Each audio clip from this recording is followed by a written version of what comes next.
Daytona 500 is finally set to get underway. Drivers are preparing to take off within the next half hour. Yeah, it's been a minute. It was supposed to happen yesterday, of course, but the rain pushed it to today. And Channel 9 sports anchor Jared Oliver is live in studio. Jared, Saturday's rained-out Xfinity Series race was moved to this morning, but was pushed back to tonight when it was still raining there this morning.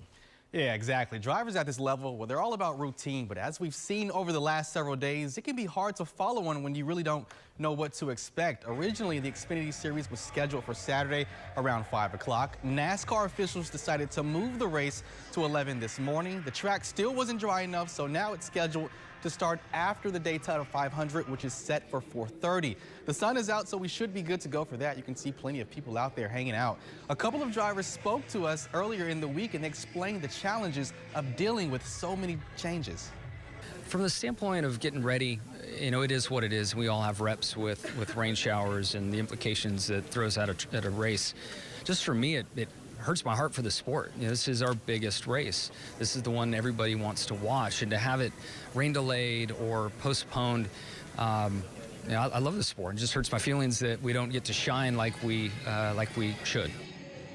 So it is going to be another late night at the track. The good news is for the drivers, they head to Atlanta Motor Speedway after tonight, so the trip won't be too far for the next stop on the schedule. Greg. All right, Jared, thank you. And the delay at the Speedway has not stopped NASCAR fans from gathering this afternoon. You can see people donned their hours. They put their gear on and started showing up hours before the checkered flag, still making it the best that they could today. And Channel 9's Demi Johnson continues the team coverage live from inside the Speedway. And Demi, you spoke to fans ahead of the long-awaited 500. I did, Greg. Of course, it was what everybody didn't want to happen, but they told us it ended up paying off. They were able to spend a little more time in town and even saw some drivers out and about at bars and restaurants. And all of these fans who are here right now are actually a part of history, because NASCAR has never dropped a green flag and run a second race after the Daytona 500 before.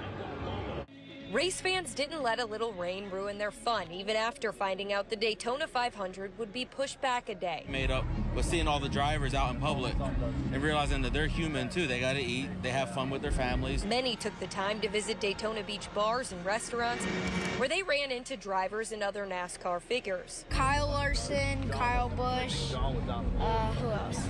Denny Hamlin, Richard Childress, people like that. Daytona International Speedway President Frank Kelleher didn't want to postpone, but it had to be done. There was no opportunity to get a jet dryer on the track, let alone race cars. So it was a tough decision, but actually an easy decision because we knew it was going to rain all day, and the last thing that we wanted to do was bring our race fans out to stand around in the rain. Kelleher also pointed to the positive impact the extra day had on the area's business community. I heard from a lot of restaurants, a lot of bars, a lot of hotels that the backyard was the big winner yesterday. Of 101,500 seats were sold, and all those guests were looking for something fun to do. With clear skies now back in the forecast, race fans have shifted their focus to the finish line. I like Chase, but since Jimmy's back, I mean, I have no other choice to cheer for him. Go Jimmy Johnson! And the gates to the track have been open, with fan events going on most of the day for both the 500 and Xfinity Series ticket holders. Now, where things could get a little tricky is when the 500 wraps up. The fans with the Xfinity tickets will have to take over those seats, but Kelleher says because so many people packed up and left yesterday, there could be some open seats for people to stick around for that second race. And we already, for the Daytona 500, see some open seats right now, so people could luck out.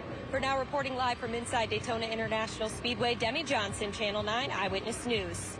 All right, the weather's perfect. Thank you, Demi. And those fans that stayed will see what should be a great show.